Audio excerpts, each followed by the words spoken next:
Welcome to The Creator's Adventure, where we interview creators from around the world, hearing their stories about growing a business.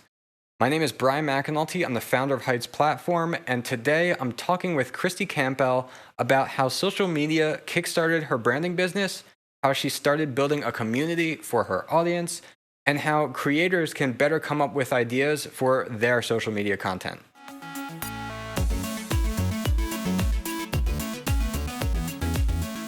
Hey everyone, we're here today with Kristy Campbell. She is an expert in branding, graphic design, digital marketing, and social media. She has her own branding agency, Pink Pony Creative, where she helps clients bring their branding idea to life by creating branding materials like logos, designs, merch, social media templates, and websites. And she has 235,000 followers on TikTok and 70,000 on Instagram, where she's promoting her agency. Kristy, welcome to the show. Hello, I'm excited to be here. Thanks for bringing me on. I love podcasts, so I'm always up for it. Great.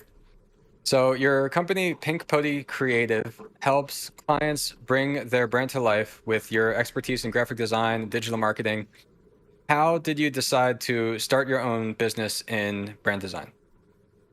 Oh, I love this question. So basically, I've always been a designer, but coming out of university, I got a Bachelor of Graphic Design and Animation, and I graduated way back in 2013, I think. And following that, I always worked for other people and other businesses, and I loved it, and I've always loved design, but I did feel a little bit like my cup wasn't getting completely filled by working for other people, and I wasn't really using my creativity to the fullest. So basically what I did, it was about 2.5 years ago, I was working for a company and it was a one brand business. So same, you design in the same colors, same fonts all the time. And I was getting a little bit sick of it. So I decided to do this 100-day design challenge, and I would just do it outside of work as a bit of a passion project. And to keep myself accountable, I basically started this Instagram account and I just posted every day, and then I just called it Pink Pony Creative. I literally just kind of winged it. I love pink and I love ponies, so I was like, sounds great, let's go with it. And then from there I just started posting, and it got to about probably day 80, and then I had a few people approach me through Instagram saying, hey, I love what you do, would you be up for designing a logo for me? And that's kind of how it started. So I was still working for this other business, but then eventually I talked to them about it, and they sort of said to me, this sounds like a great idea. Let's kind of slowly draw you back from 5 days a week to 4. And I can also work on my business on the off day I wasn't doing my other work for another business. And yeah, it kind of just stemmed from there. And slowly I started to work less for the other business and more for Pink Pony Creative. And then probably took about 2 months, and then I was working full time for my business, Pink Pony Creative. So that's how it started, which is always interesting because I didn't actually set out Pink Pony Creative to be a business in the beginning. So it was a really nice, natural way for me to fall into it. There was kind of no pressure, and I think that's why it worked out so well, is because I just didn't put any pressure on myself. I was getting income from this other business still, so it wasn't like a big giant leap. So I always say to people, if you can do something like that, it can make it so much less intimidating and a lot nicer to kind of ease into owning a business, because owning a business can be stressful and pretty hard, especially when you haven't done it before. It's all new.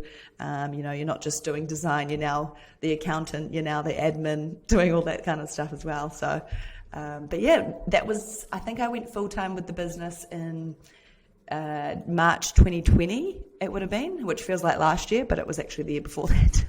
And ever since then I've been going for it, and I love it. Cool. So this the design challenge that you did, it was to what exactly? Post a original design that you would make every single day on Instagram? Yeah, that's the one. I get asked all the time, what was the challenge you did? Can you share me the link? But I just made up my own rules. I kept it really kind of open. The only rule I had was that it was supposed to look like a bit of a rainbow effect on my Instagram feed. So that was the only guide I had. And I liked it because every day I'd sort of sit down at my computer after work, And I was just inspired by whatever happened that day sometimes. Like, you know, if I had a coffee at my favorite cafe, then I'd sit back at my desk at night and say, oh, why don't we just rebrand that cafe and give them like a new logo for a bit of fun for my challenge. And I just made up these projects as I went, and I kind of just, yeah, like I said, was inspired by everything around me, and that's what continued me to finish the challenge. It was pretty hard, I have to say. There were some days where I was like not wanting to design at all. You know, I was too busy doing other things. It had been like, got to like 11 at night and I still hadn't designed my post for that day, but I really pushed myself to do it. And I'm so glad I did it now. I think it's such a great thing to do for your creativity, and it like stops you from putting yourself in a box a bit. And it just gets you to design whatever you're feeling, whether it's good or bad. I think it's really good for your creativity. So if you're a designer or any kind of artist, give it a go. Yeah, it's forcing you to not only practice like your craft, but you're also giving yourself like this accountability that you have to work on it, you have to post and get it out there. And so you actually like, even though, as you said, it wasn't intentional to like start a business right away, like you did the same thing that you should be doing, that you said, okay, well, I have to do something every single day. And then once it started, now it's public. You have to kind of continue it. And so, yeah, doing that can be really powerful for yourself. And I think it's also a good kind of testament to that. Of course, like I don't want to downplay like how hard I'm sure you worked on everything, but starting a business, it doesn't have to be like, you don't have to do it the hard way, I guess. Where like, I think you found out a really smart way to do that, to start doing something on the side, have this goal for yourself, and then you had a job at the same time, and you were able to negotiate that with your employer to be able to say, okay, well, I'm going to move into my own thing here a little bit. So yeah, that's really great. So with your first branded client, it sounds like it kind of came from that challenge, actually. Yeah, it definitely did. I think I initially, when I first were doing the challenge, I started to see a few sort of followers come in and people were interacting. It was nothing crazy. It was probably like 5 followers every like 2 weeks. But that excited me. I was like, oh, cool, people are interested in this. This obviously people care. And then, someone found me on Instagram. I think I put a little bit of money behind some of the posts just to get them in front of other people and to see what sort of happened. And then, I think it was a girl in Australia who contacted me to do some design, like do a logo for her. And at that point I was like, I have no idea how to even price my own work because I'd never done anything like that before. So I kind of just took a stab in the dark, and then I shared it with her and she loved it. And then from there, she told other people as well about me, and they came to me. And as my social media page started to grow, the client, the leads just came in, and I got way more inquiries.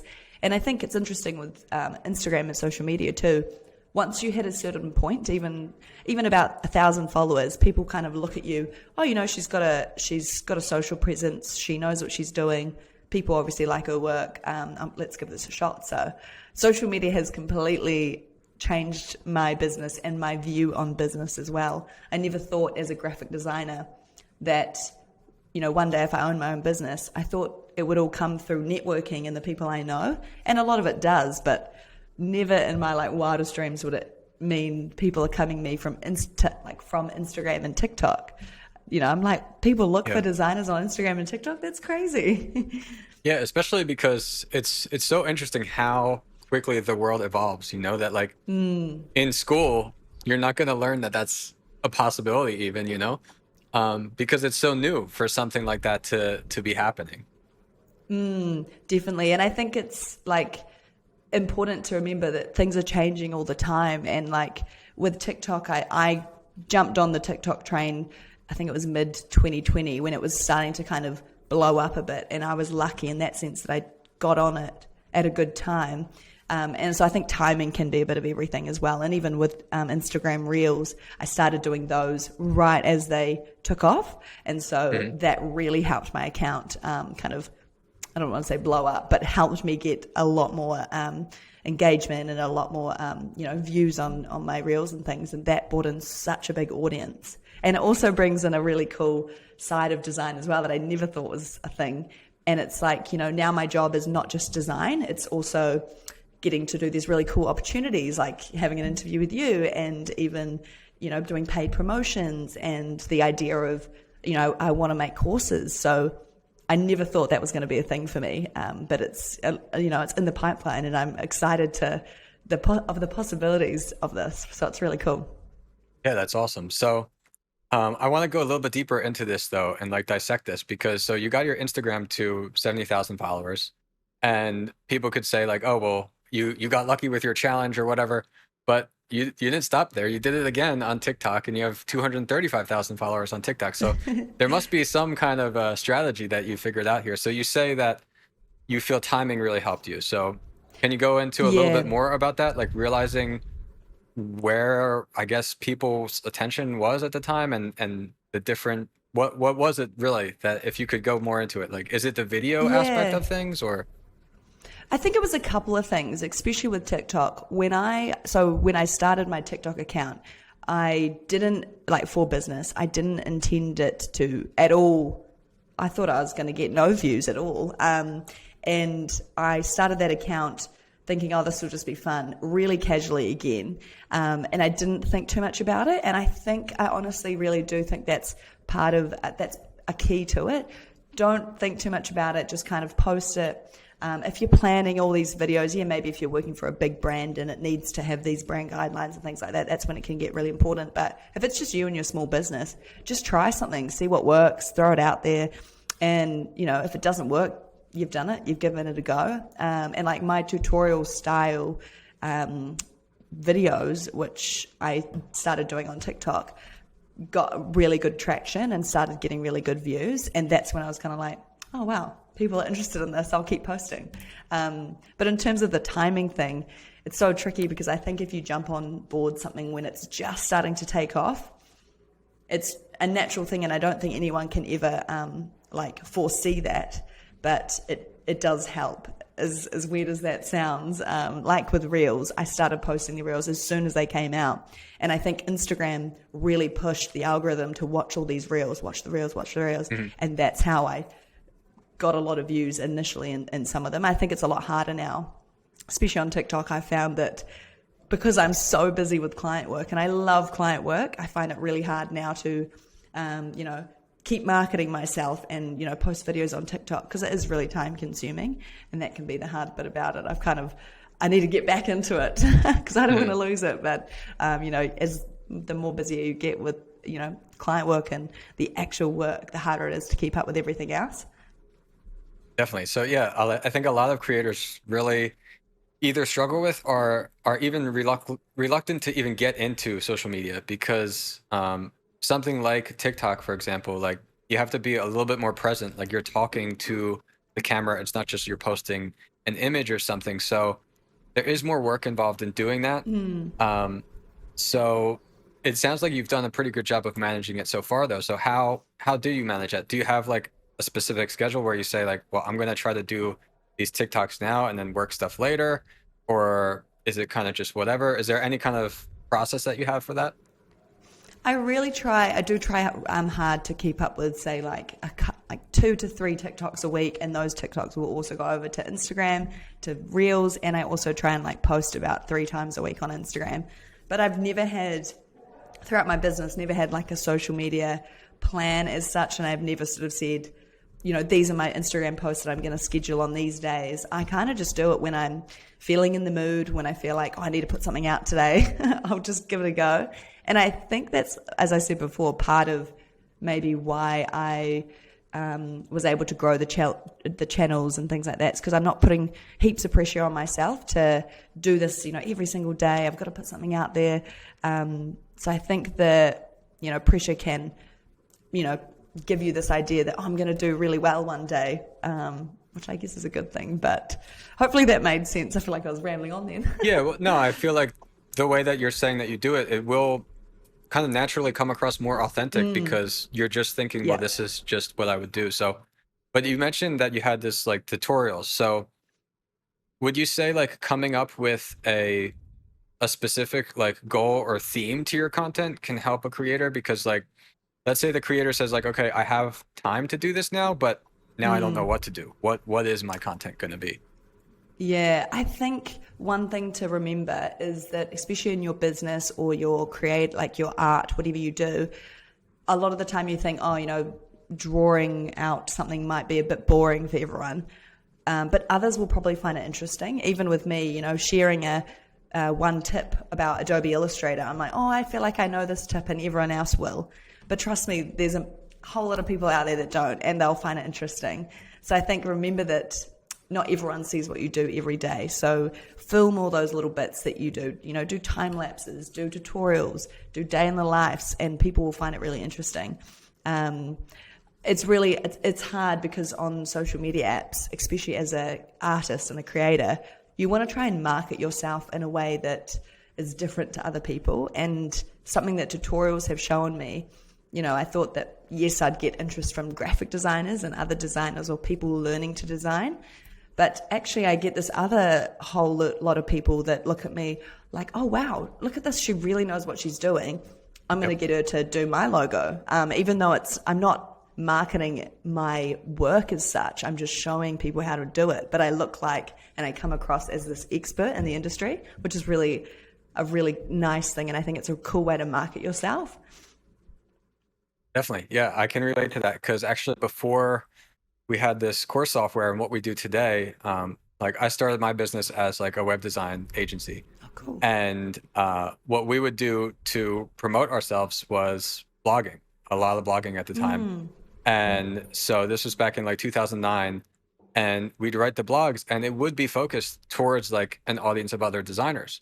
But it was the same thing, as you said, because doing that, and even though we were spending so much effort in that where the designers weren't going to be our customers, it was still helpful because a client would see that and say like, oh, well, these guys really know what they're talking about in the industry because look at everything that they're doing. So.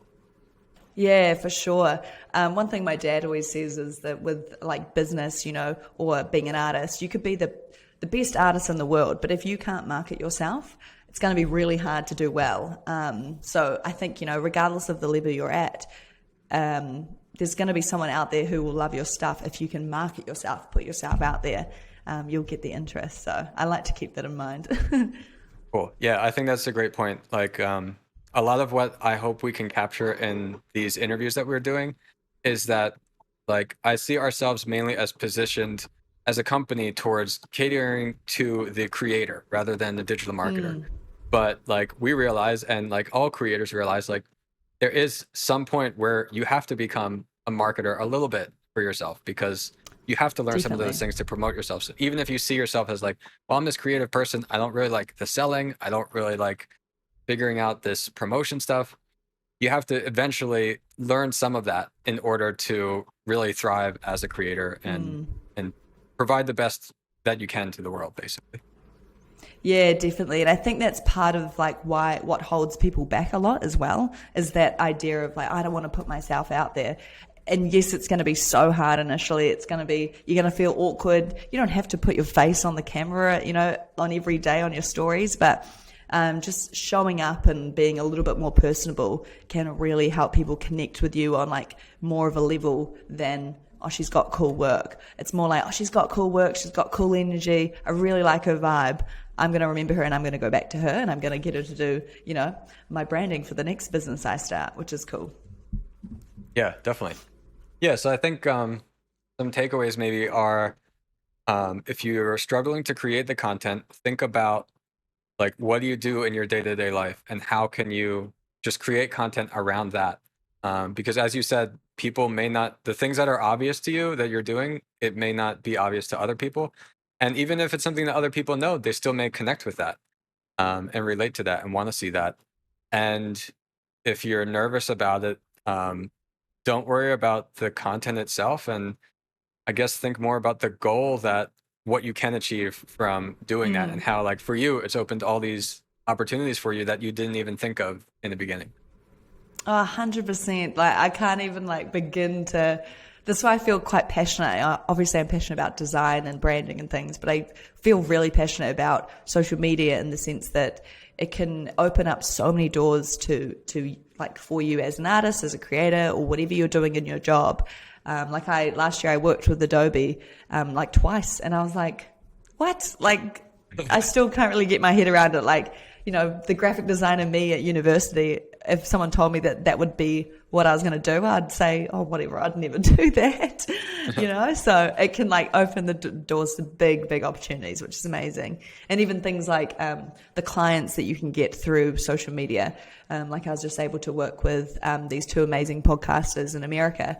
And I just would never have thought, like they've just hit 20 million downloads for their podcast, and I was able to be a part of their rebrand. So that was really epic, and I would never have got that opportunity if I didn't have Instagram and TikTok for my business. So you've got to give it a go, 100%. Well, yeah, that's great. That's I think some great inspiration. So you also have this this private Facebook group that's dedicated to designers that want to share their ideas with other people in the industry, ask questions, get feedback. Can you tell us a little bit more about this community and like how you came to decide you wanted to create this group? So initially, actually, when I created the group, it kind of came from the way I feel about podcasts.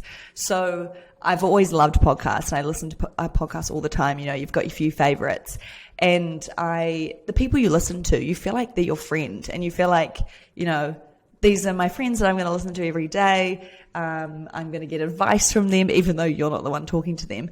And I feel so connected. And it's almost a really cool way to think about branding. Like, you just feel so much more connected and trusted with this person. And it kind of, the podcast, they create this little community of people around them. And I thought I could do this as well through a Facebook group where you know, have this group of people and they feel so much more connected to you, like they're your friend, they can talk to you, they can ask for advice, because, you know, any industry that people work in can be difficult. There's always questions no one wants to ask but needs the answer to. So I thought, what better way to make this group that young designers, you know, whether they're starting a business and they've got questions about pricing, or whether they want advice, you know, on which design to go with, or they've got a difficult client, all those kind of things. It's such an easy way to share knowledge. You can connect with, you know, people in your industry too, all over the world. And it's just a really nice, positive space that people can come to. And I even had like a message from someone saying, this is the reason why I'm still on Facebook, is because of this group. There's so much valuable information on here, which I was like so touched. I was like, oh, stop. It's just so nice to hear like people, you know, enjoy the community side of it too. And, you know, yes, we've created this community and I feel it's amazing, but they also then feel probably a little bit more connected to Pink Pony Creative as well as a brand. And like I said before, I've got big plans to make courses and things. So, you know, all those people in that group, one day I could sell these courses to the younger junior designers and get them on board to, you know, increase their skills and make them better designers. So it's really cool. Sure. Yeah. So you're building your audience, taking the fact that you're able to build this audience of designers and seeing like, how can you also turn that into part of your business? Definitely. Exactly. And just having all these like little funnels kind of coming into Pink Pony is just a great way to go. Because eventually I do want to also sell things from Pink Pony, like templates for designers. So that's another avenue that then I can sell to my community on Facebook and things like that. So it's trying to figure out, you know, yes, I'm a designer at the core and that's what I do. But now because of social media, now I can do all these other things like sell templates, you know, connect with other designers, make courses. So it's very cool. Yeah, that's great. So I think like community is super valuable. It's super helpful to be able to create that space for people, because it's really interesting. I think that even with the internet, like it's not like there is like a one-stop place, like specific site you can go to and say like, oh, well, this is exactly that specific community I'm looking for. It is really dependent on like individual creators like yourself making that community and forming that and starting to find those people and attract those people. And that's something like that you would think, I don't know, I feel like there's so much space for another social media platform in the future that can solve that a little bit better. Because like Facebook doesn't really do that on its own. It doesn't actually connect people. And then there's sites like meetup.com and everything like that, but still it's not really doing that. So I've thought for a long time, like if I was going to build another app, Like with our company, like I could see it being something related to more so in the community and meeting up with people. Almost like there's these online dating apps, but why not have more of that for your specific community of people that you want to find and be Yeah. around? So Yeah, that's really cool. That's a great idea. And I think sometimes you feel so alone in what you're doing, you know, you're like, oh, no one else has got this difficult client that I've got, or no one else has just got, you know, this I can't design feeling and I don't know what I'm doing today. But actually, trust me, everyone else has those same feelings. So bringing in those communities and like sharing your stories just makes you feel not so alone. You know, the world's hard enough as it is. It's nice to hear that other people are going through the same things. So those group creates that, which is cool. definitely, yeah. And I think that's a good point in the sense that if you're a creator and you're even having that issue yourself, wishing you had more of a community, then if you haven't already, why not create that and be There the you one to start go. creating that community?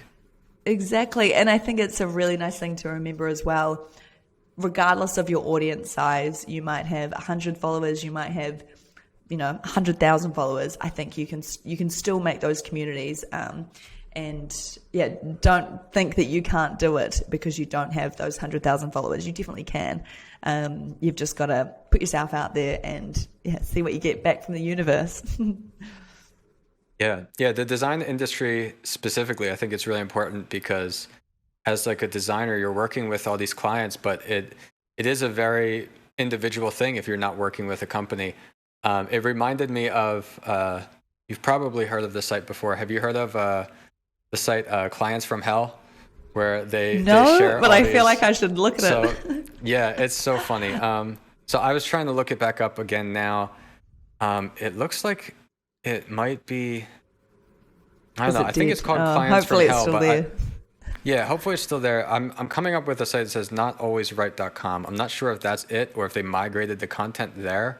Some of it might be even made up, but there's some really funny stories of like what designers share of what their client asked them to do or something like this. And Oh, that would be so it's always interesting. interesting. And it's great for a designer to have a community where they can share that kind of thing with because you can't talk back to your client and say if they're saying something ridiculous all the time, of course. But yeah, that's great. Yeah, it's a cool way to look at it. And like I listened to a podcast with some girls that I've connected to, like over Instagram. They've got a podcast called Off Air, and they did a whole episode about nightmare clients. And just hearing those stories, you're like, oh, I'm not the only one. It's okay. Like, don't stress if you've got this crazy client. It's all good. Exactly, exactly. All right, so one of the things we like to do on these interviews is have each of our guests ask a question to the audience. So if you were able to ask our audience of creators a question and just learn from them, what would you want to ask them? What would you want to know from our creators? So I guess this question really stems nicely from our whole conversation, and that would be, what is stopping you from sharing your work on social media and putting yourself out there? I would love to know, especially because I feel like there's such a boundary between people doing that and just giving it a go. So tell me, what is stopping you? Well, that's a great question. All right, well, that is everything that I had for you today, Christy. Thank you so much for coming on this show. Before we get going, I want to ask, where can people find you online? So people can find me everywhere. Pink Pony Creative is basically my URL for everything. It's TikTok, Instagram, my website, pinkponycreative.com. You can also find me there. So please give me a follow. And if you've listened to this and have any feedback or things you want to chat about, just send me a DM and we can chat. I love to connect with new people. So All right, great. Thanks so much, Christy. no, thank you. It was lovely to be a guest on your show.